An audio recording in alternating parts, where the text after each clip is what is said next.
This channel does not promote any violent, harmful, or illegal activities. All content provided by this channel is meant for an educational purpose only. সাধারণত দীপ আমরা বিধানসভায় যে কোনো খবরই দেখে থাকি, তো সেক্ষেত্রে শাসক তো কখনো বিরোধী, কেউ একে অপরকে আক্রমণ করেন এবং অনেক বিষয় আলোচনা হয়ে থাকে। কিন্তু এখন অন্য বিষয়, বিধানসভার লবিতে নজর রাখতে হচ্ছে, কারণ সেখান থেকে বিধায়কের ফোন চুরি হয়ে গেছে।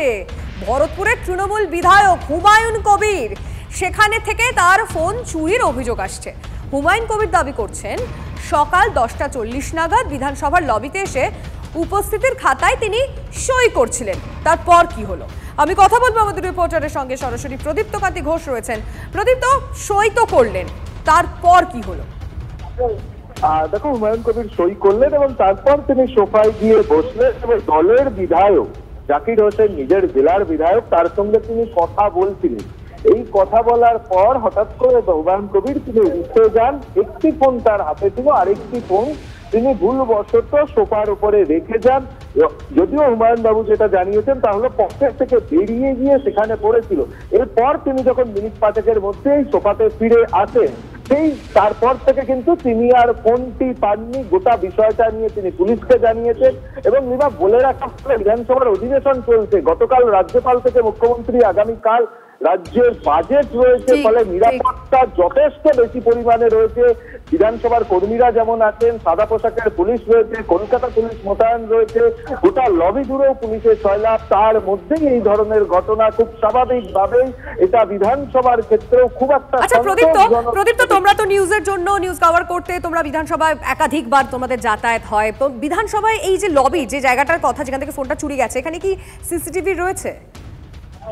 দেখো, গোটা বিধানসভা চত্বরই সিসিটিভিতে মোড়া এবং এই যে লবির কথা বলছে, এই লবির বিভিন্ন প্রান্তে অত্যাধুনিক সিসিটিভিও কিন্তু বসানো হয়েছে এবং যেখান থেকে হুমায়ুন কবিরের ফোনটি খোয়া গিয়েছে বলে অভিযোগ আসছে, সেই জায়গাটির ক্ষেত্রেও কিন্তু চারিদিকে সিসিটিভি রয়েছে। তার কারণ এই জায়গাটা খুব গুরুত্বপূর্ণ। এখানেই যে ছবিগুলো রয়েছে, প্রতিকৃতি রয়েছে, এখানে এসেই কিন্তু বিধানসভার অধ্যক্ষ থেকে মুখ্যমন্ত্রী যখন থাকেন সেই সময় কোনো মনীষীর জন্ম। তাহলে তো ফুটেজ দেখলে কে ফোনটা নিল বা চুরি যে উদ্দেশ্যই হোক না কেন, সেটা হয়তো সহজে বোঝা সম্ভব, অন্তত আমাদের আন্দাজ তেমনটাই। তুমি প্লিজ সঙ্গে থাকো, কারণ হুমায়ুন কবিরের সঙ্গে তো আমরা কথা বলেছিলাম, তিনি কি বলছেন তার ফোন চুরি যাওয়ার পর, শুনবো। থেকে বেল বাজছিল, ঢুকে গেছে 5 মিনিটের মধ্যে এখানে রিটার্ন এসে দেখছি রিং হচ্ছে, কখনো উঠাচ্ছিল, কথা বলছিল। তারপরে মার্শাল সাহেবকে জানালাম, মার্শাল সাহেবরা দেখছে, আর হেয়ার স্ট্রিট থানাতেও জানিয়েছি, ওনারা দেখছেন, বলছেন বিজেপি নেতা সজল ঘোষ কিভাবে দেখছেন তার এই ফোন চুরি যাওয়াকে, শুনবো। তৃণমূলদের খুন করছিল এটা দেখছিলাম, তৃণমূলীরা লাস্টে ফোন চোর, ফোন চোর। এখন আবার বলছেন ফেস লক করা আছে, কিন্তু ফেস সেভিং এর কোনো জায়গা নেই। ফেস লক উনি কেন বলছেন? কারণ ওনার ফোনের ভেতরে কি এমন অনেক তথ্য আছে যেটা মমতা ব্যানার্জি দেখতে চান। মানে এই চুরির নেপথ্যে কে আছেন সেটাও তো জানতে হবে। যে এই ফোনটা, ওনার ফোনটা পার্টিকুলার চুরি করে ওই ফোনে কার কার সাথে কতবার কথা হয়েছে, কি হোয়াটসঅ্যাপ চ্যাট হয়েছে, কি ফেসবুক হয়েছে, সেগুলো কি ওনারা জানবার জন্য চুরি করলেন? ভাবা যায় এমএলএ এর ফোন চুরি, তাও বিধানসভার ভেতর থেকে। বাজে ঢোকার জন্য হাউসে, সঙ্গে সঙ্গে আমি জাকিরদা আমাদের জঙ্গিপুরের এমএলএ এর সঙ্গে কথা বলতে বলতে আমি ওটা ছুটে চলে গিয়েছিলাম। পরে আমি যখন মার্শালকে জানালাম এবং হেয়ার স্ট্রিট থানার অফিসার আসলেন, তার সাহায্যে আমি যে কোনোভাবে হোক ফোনটা পেয়ে গেছি। আমি এই নিয়ে আর কোনো কথা বলতেই চাই না। কে নিয়েছিল আমি তো দেখিনি। চুরি বলাই যাবে না, চুরি বলাই যাবে না, মিসইউজ হয়েছে, কেউ হাতে চলে গিয়েছিল। মানে আমার কাছ থেকে মিসইউজ হয়েছে, মানে আমি বলতে চাইছি লবিতে আমি ফেলে চলে গেছি, হাউসে ঢুকে গেছি, তারপরে কেউ পেয়েছে নিয়ে চলে গেছিল, তারপরে আবার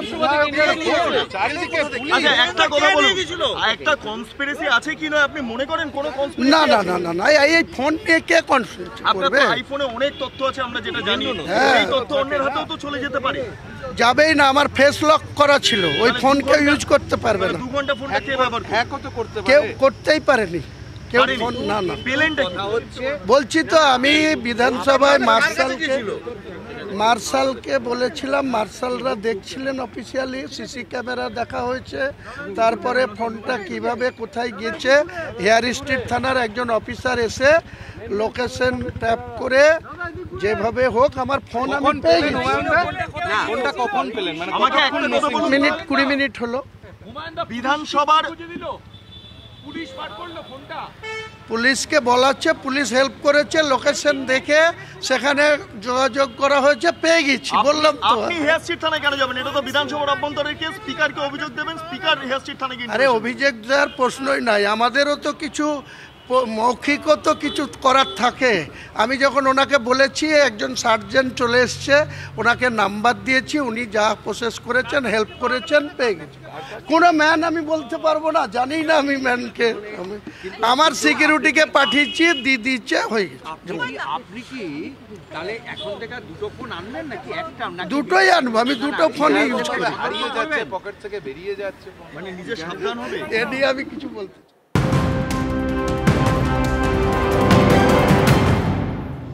পরে খবরে নজর রাখবো। এগরায় বিজেপি কর্মীর বাড়িতে হামলা, এলোপাথারি ক্ষোভ। বিজেপি কর্মীর স্ত্রীকে বাড়িতে ঢুকে এলোপাথারি ক্ষোভ। তৃণমূলের বিরুদ্ধে হামলার অভিযোগ বিজেপির। আশঙ্কাজনক অবস্থায় মেদিনীপুর মেডিকেল কলেজে নিয়ে যাওয়া হলো বিজেপি কর্মীর স্ত্রীকে। এই ঘটনায় দুজনকে আটক করে জিজ্ঞাসাবাদ চালাচ্ছে পুলিশ। এই মুহূর্তের আরো একটা বড় খবর, এগরায় বিজেপি কর্মীর বাড়িতে হামলা। হঠাৎ কাল রাতে শুনতে পাই, আমার কাকিমা চিৎকার শুনতে পাই। যখন যাই আমার কাকিমা কাটা অবস্থায় পড়ে আছে।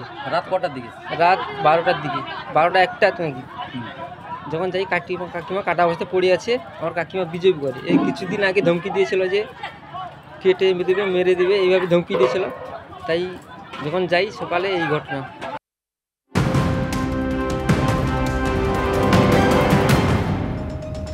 এই মুহূর্তে বড় খবরে নজর রাখছি, সরাসরি সেই ছবি। তৃণমূলের গোষ্ঠী কোন্দলে বীরভূমের কাঁকরতলায় বোমাবাজি, সেই ছবি TV9 বাংলা এক্সক্লুসিভলি দেখছেন। জামালপুরের দুই গোষ্ঠীর মধ্যে সংঘর্ষ আর তারপরই বোমাবাজি। একজন জখম হয়েছেন, কিন্তু কি কারণে বোমাবাজি, কি নিয়ে দ্বন্দ্ব? বালির টাকার ভাগ নিয়ে গন্ডগোল বলেই অভিযোগ। এবং কাজল শেখের গোষ্ঠী, স্বপন সেন এবং অনুব্রত মণ্ডল গোষ্ঠীর কোর কমিটির উজ্জ্বল হোক, তাদেরই লোকজনদের বোমাবাজি হবে সূত্রের খবর। এখন অবধি সূত্র মারফত আমাদের কাছে যে খবর, গোষ্ঠীদ্বন্দ্বের ফলেই, দুই তরফে গোষ্ঠীদ্বন্দ্বের ফলেই এই বোমাবাজি এবং একজন জখম।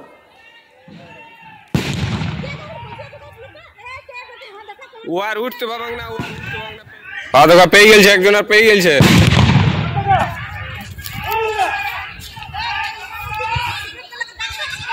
ঠিক আছে, ফোন হয়ে গেছে, চিন্তা নাই। হ্যাঁ,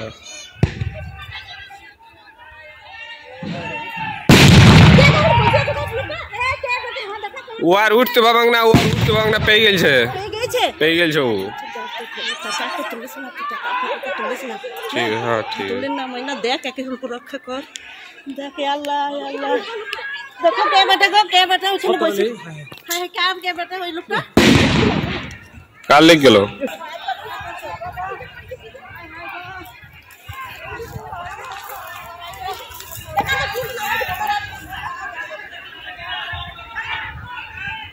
পাদকা পেয়ে গেছে, একজন আর পেয়ে গেছে।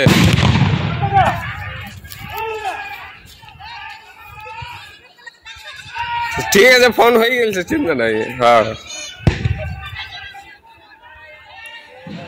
ভয়ঙ্কর একটা ছবি এই মুহূর্তে দাঁড়িয়ে, ভয়ঙ্কর একটা ছবি আমরা দেখতে পাচ্ছি। বীরভূমের কাকড়াতলায় দুই গোষ্ঠীর দ্বন্দ্বের জন্য বোমাবাজি, একজন জখম হয়েছেন। কিন্তু কেন এই বোমাবাজি? আমাদের রিপোর্টার হিমাদ্রির কাছ থেকে জানার চেষ্টা করবো যে ঠিক কি ঘটেছে, এখন কি পরিস্থিতি। হিমাদ্রি, একেবারে আমরা সূত্র মারফত যেটা জানতে পারছি, তৃণমূল কংগ্রেসের দুই গোষ্ঠীদ্বন্দ্বের জেরে কিন্তু এই বোমাবাজি, এবং এই গোষ্ঠীদ্বন্দ্ব সেখানে বালির টাকা তোলাকে কেন্দ্র করে। সেখান থেকে যে বালি তোলা হয় ট্রাকে করে, সেই টাকার ভাগ কার কাছে থাকবে, কোন গোষ্ঠীর লোকজন টাকা তুলবে, সেই নিয়ে মূলত এখানে বচসা, এবং তারই জেরে বোমাবাজি। একজন গুরুতর আহত, তাকে ইতিমধ্যেই হাসপাতালে ভর্তি করা হয়েছে। যেটা আমরা সূত্র মারফত জানতে পারছি কাজল শেখ ঘনিষ্ঠ স্বপন সেন এর লোকজন এবং অনুব্রত ঘনিষ্ঠ উজ্জ্বল কাজেরি হকের লোকজন, তাদের যে গোষ্ঠীর লোকজন রয়েছে তাদের মধ্যে ব্যাপক বোমাবাজি হয় এবং এই বোমাবাজিতে একজন জখম হয়েছে। তাকে ইতিমধ্যেই, যেটা এখন পর্যন্ত জানতে পারছি, দুর্গাপুরের একটি হাসপাতালে তাকে ভর্তি করা হয়েছে। এবং এই যে খয়রাশোল কাকরতলা এই যে জায়গা, এখানে কিন্তু এই ধরনের ঘটনা হামেশাই ঘটে থাকে এবং তারই আবারই যেন একটা রিপিট টেলিকাস্ট হলো এই ছবি, সেই কথা বলছে। এবং যেভাবে বোমাবাজি হচ্ছে, যখন কেউ কেউ বলছেন, কোন নেতা বলছেন যে জেলায় সবকিছু শান্ত, কোনো জায়গায় কোনো অশান্তি হচ্ছে না, তারপরেও দেখা যাচ্ছে যে একই কথা। অনুব্রত অ্যান্টি গোষ্ঠী কাজল শেখ তিনি নিজে কিছুদিন আগে দাবি করেছিলেন বীরভূম জেলায় আবারও বোমাবাজির ঘটনা ঘটছে, পুলিশকে মারধরের ঘটনা ঘটছে, অরাজকতা বেড়ে গেছে বীরভূম জেলায়। এবার কিন্তু ছবি সেই কথা বলছে যে বীরভূম জেলায় কি পরিস্থিতি রয়েছে এই মুহূর্তে। এই যে কাকরতলা, সেই ছবি কিন্তু দেখা যাচ্ছে যেখানে একের পর এক বোমা ফাটানো হচ্ছে, এক গোষ্ঠী অপর গোষ্ঠীকে বোমা ছুটছে এবং স্বাভাবিকভাবেই আতঙ্কের পরিবেশ কিন্তু এই মুহূর্তে সেখানে গ্রাম জুড়ে একেবারেই। হিমাদ্রি, আমাদের সঙ্গে থাকা এই মুহূর্তে তৃণমূল নেতা কাজল শেখ আমাদের সঙ্গে রয়েছেন টেলিফোন লাইনে সরাসরি। কাজল বাবু, আপনার গোষ্ঠীর সঙ্গে বিরুদ্ধ গোষ্ঠীর এক সদস্যের সংঘর্ষ, তার ফলেই বলছে কাকরতলায় নাকি বোমাবাজির অভিযোগ। তৃণমূল কংগ্রেসের কোনো গোষ্ঠী বা গ্রুপ আছে বলে আমি মনে করি না। বীরভূম জেলার তৃণমূল কংগ্রেসের একটাই গ্রুপ, সেটা মমতা বন্দ্যোপাধ্যায় গ্রুপ। একটাই গোষ্ঠী, সেটা অভিষেক বন্দ্যোপাধ্যায় গোষ্ঠী। আমরা সকলেই তৃণমূল কংগ্রেস করি। আর তাছাড়াও লোকসভা নির্বাচনের সময় মুখ্যমন্ত্রী বীরভূম জেলাকে বিভিন্ন ভাগে ভাগ করে দিয়েছেন। আর খয়রাশোল যে এলাকার কথা বলছেন, ওই এলাকার দায়িত্ব আছে কোর কমিটির সদস্য সুদীপ্ত ঘোষ। স্বভাবতই ওখানে কি হয়েছে না হয়েছে বিষয়টা উনি বলতে পারবেন। আপনি তো জেলার সভাধিপতি, আপনার এলাকায়, আপনার জেলাতে আমরা ছবি দেখতে পাচ্ছি, সেখানে একের পর এক বোম পড়ছে, বোমায় একজনের পা উড়ে গেছে বলছে। সাহেব, সভাধিপতির কাজ হচ্ছে প্রশাসনিক বিষয়টা দেখা, সাংগঠনিক বিষয়টা অতটা নয়। সাংগঠনিক হিসাবে কোর কমিটির সদস্য হিসাবে আমাকে আমার এরিয়া ভাগ করে দেওয়া আছে, আমি সেই এরিয়াগুলো দেখছি। তাছাড়াও খয়রাশোলের যে বিষয়টা ঘটেছে, বীরভূম জেলা পুলিশ প্রশাসন অতি সক্রিয় আছে এবং সক্রিয়তার সঙ্গে ওই বিষয়টা পুলিশ প্রশাসন দেখছে। যে অপরাধী সে অবশ্যই সাজা পাবে। যে এই বোমাবাজি কারা করেছে, কি কেন করেছে, এখনো পর্যন্ত পুলিশ ইনভেস্টিগেশন চলছে। সবতে বিষয়টা পুলিশ প্রশাসন দেখছে। আমরা এখনো ওই বিষয়ের মধ্যে ঢুকিনি, যেহেতু ওই এরিয়াটা সুদীপ্ত ঘোষের দায়িত্ব আছে। আপনি স্বপন সেনকে চেনেন? আমি বীরভূম জেলার সবাইকেই চিনি, যারা দল করে প্রত্যেককেই আমি চিনি। যেহেতু স্বপন সেনের নামটাই সামনে এলো, স্বপন সেন আর ওইদিকে উজ্জ্বল হক, তাদের মধ্যেই দ্বন্দ্ব, তাই জন্য বললাম এদের দুজনকে চেনেন? উজ্জ্বল হক নয়, উজ্জ্বল কাদেরি, ওর ওয়াইফ আমার জেলা পরিষদের মেম্বার, ও ওখানকে 5 ম্যান কোর কমিটি মেম্বার আছে। আমি সবাইকে চিনি, প্রত্যেককে চিনি, কারণ 2024-এর নির্বাচন এরা সকলে মিলিতভাবে লড়াইটা করেছিল, ভোট করেছিল, যার ফলে খয়রাশোল দুর্গাপুরের বুকে আমরা তৃণমূল কংগ্রেস দল ব্যাপক ভোটের ব্যবধানের বিরুদ্ধে পিছিয়ে রেখেছিল। কাজলবাবু, আমরা শুনতে পাচ্ছি, সূত্র মারফত খবর এসে পৌঁছচ্ছে, বালির টাকার বখরা নিয়ে নাকি গন্ডগোলের সূত্রপাত। দেখুন, প্রথমে বলি, বালি নিয়ে আমি অনেকবার প্রতিবাদ করেছি। আমাদের রাজ্যের মাননীয় মুখ্যমন্ত্রী মাননীয় মমতা বন্দ্যোপাধ্যায় দ্বারস্থ হয়েছি। তিনি ডিরেক্ট নির্দেশ দিয়েছেন যে বালি, কয়লা, পাথর অবৈধ কোনো কারবার বীরভূম জেলাতে চলবে না। প্রশাসনকে এই নিয়ে ধমকও দিয়েছেন। তারপর থেকে বালি কারবার বন্ধ আছে। যদিও কোথাও কোথাও বালি কারবার হচ্ছে কিনা এখন পর্যন্ত খোঁজ নিইনি, তো আপনাদের মাধ্যমে জানতে পারছি। আমি দেখছি খোঁজ নিয়ে বালি কারবার নিয়ে বা অন্য কোনো অবৈধ কাজ নিয়ে এটা হয়েছে কিনা দেখছি আমি। বেশ, আপনাকে অনেক ধন্যবাদ। কথা বলছিলাম কাজল শেখের সঙ্গে, বীরভূম জেলা পরিষদের সভাধিপতি। যেমনটা তিনি জানাচ্ছিলেন, তার কাছে এখনো পর্যন্ত এই ঘটনার খবর নেই, কিন্তু তিনি নিশ্চয়ই পেয়ে গেছে।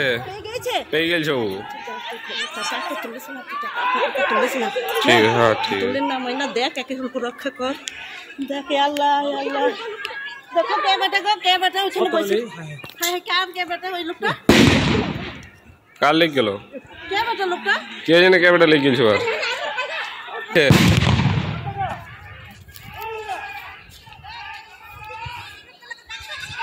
ঠিক আছে, ফোন হয়ে গেছে, চিন্তা নাই। হ্যাঁ,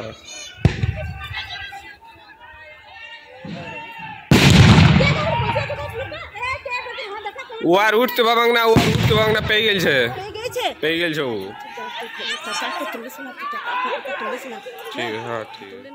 দেখ একে রক্ষা কর, এই মুহূর্তে আমরা আপনাদেরকে সরাসরি বীরভূম থেকে ছবি দেখাচ্ছি। কাকরতলায় গোষ্ঠীদ্বন্দ্বে দুপক্ষের বোমাবাজি এবং সূত্র মারফত আমাদের কাছে যে খবর আসছে, বালির টাকা নিয়ে এই সংঘাত এবং অনুব্রত মণ্ডল কাজল শেখের দুই ঘনিষ্ঠের নাম এক্ষেত্রে সামনে আসছে সূত্র মারফত, এমনটাই খবর।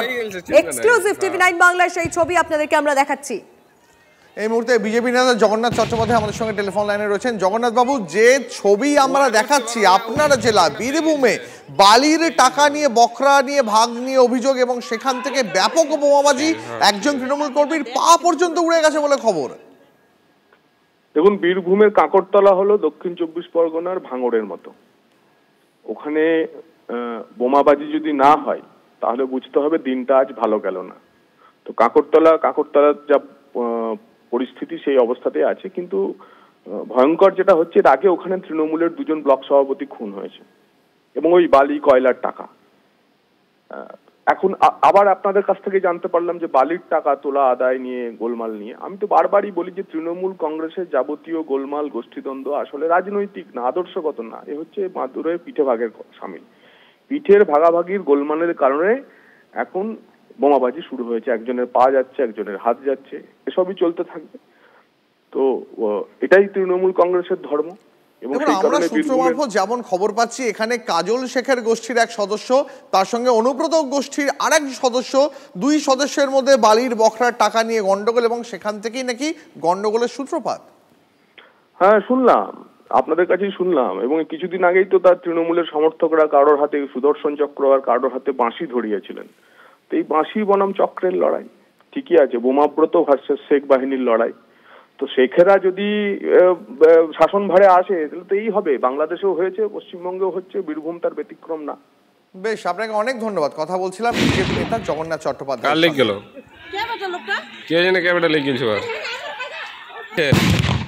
আসছে পরে খবরে। ছাত্রীর অস্বাভাবিক মৃত্যু, ম্যাকাউটে হরিণঘাটা ক্যাম্পাসের পরীক্ষা বাতিল, গেট আটকে বিক্ষোভ পড়ুয়াদের। গতকাল বিশ্ববিদ্যালয়ের 5 তলা থেকে ঝাঁপ দেন মাস্টার ডিগ্রি প্রথম বর্ষের ছাত্রী। আশঙ্কাজনক অবস্থায় হরিণঘাটার প্রাথমিক স্বাস্থ্য কেন্দ্রে নিয়ে গেলে মৃত ঘোষণা করা হয়। আর এরপরেই আজকের পরীক্ষা বাতিল করে কর্তৃপক্ষ। প্রতিবাদে বিক্ষোভ পড়ুয়াদের। আমাদের গ্রুপ আছে, অফিসিয়াল গ্রুপ, সেখানে আমাদের যে কোঅর্ডিনেটর স্যার আছেন তিনি বলেছেন যে আজকের এক্সামটা পোস্টপন্ড হবে আর রিশিডিউল ডেটটা পরে জানিয়ে দেওয়া হবে। পুরোটাই বন্ধ, পুরোটাই পোস্টপন্ড হয়ে গেছে। না, ভেতরে কেউ অ্যালাউ নেই, ভেতরে কোনো স্টুডেন্টই অ্যালাউ নেই। এই ইউনিভার্সিটির প্রথম বর্ষের ছাত্রী গতকাল রাত্রি 5 তলা থেকে ঝাঁপ দিয়ে আত্মহত্যা করার ঘটনার পর আজকে কলেজে যে সকল পরীক্ষা ছিল সমস্ত পরীক্ষায় বন্ধের নির্দেশ দিয়েছে কর্তৃপক্ষ। আগামী 20 তারিখের পর হয়তো আবার নতুন করে তাদের পরীক্ষা বা পঠন পাঠন শুরু হতে পারে। কিন্তু যে পরিস্থিতি তৈরি হয়েছে কলেজে, সেই কারণেই কলেজের প্রধান গেট বন্ধ করে রেখে দিয়েছেন এবং প্রধান গেট বন্ধ রেখে যে সকল ছাত্রছাত্রী বা পড়ুয়ারা আসছেন তাদেরকে বলা হচ্ছে যে আজকের মতো এই কলেজের যাদের পরীক্ষা ছিল তা পরবর্তীকালে নেওয়া হবে এবং আজ থেকে কলেজে মূলত প্রধান গেট বন্ধ রয়েছে। এই ঘটনাকে কেন্দ্র করে নদিয়া থেকে ক্যামেরায় তুষার সাথে মধু কুণ্ডু, টিভি9 বাংলা।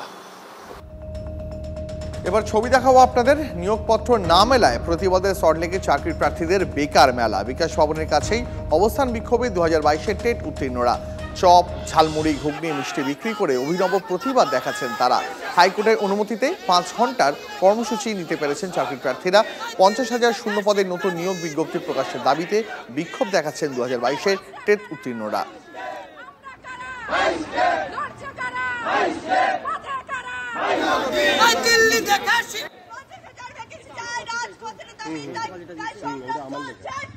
টেট সার্টিফিকেট নিয়ে আমরা 2 বছর বসেই আছি, আমাদের কিন্তু ইন্টারভিউটুকু নেওয়া হয়নি।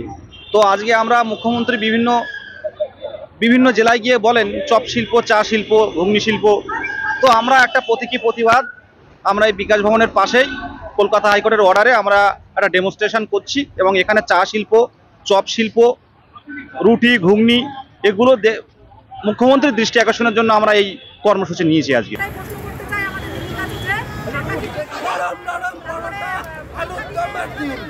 নরম নরম পরোটা, আলুর দম আর ডিম 25 টাকায় খেয়ে যাবেন। দিল্লি দেখা শিক্ষারি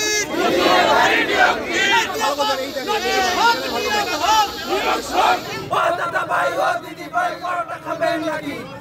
পাশে বেকার মোড়া ডিম পরোটা